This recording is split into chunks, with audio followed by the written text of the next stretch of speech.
Hi friends, तो आज हम जा रहे हैं अपनी वीडियो शूट करने अपनी लोकेशन पे। एंड ये हमारी फर्स्ट लोकेशन वीडियो होगी क्योंकि हमने अभी तक कोई लोकेशन वैसे डिसाइड तो नहीं करी थी, बट अब हमारी एक लोकेशन बन चुकी है।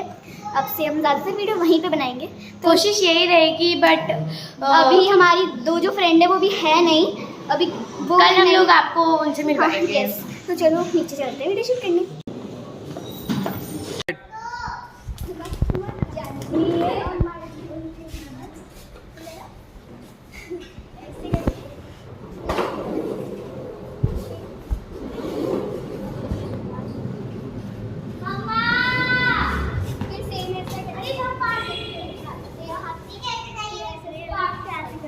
हमारे शूट के बच्चे भैया हमारे कैमरा में। तो फ्रेंड्स, हमारी सारी वीडियो शूट हो चुकी है, तो अभी हम इस ब्लॉग के यहीं पे एंड करते हैं। एंड वो डांस वीडियो आपको बाद में मिल जाएगी। हमारे ऐसे ही मिनी ब्लॉग्स देखते रहिए और लाइक एंड सब्सक्राइब करना ना भूलें। बाय।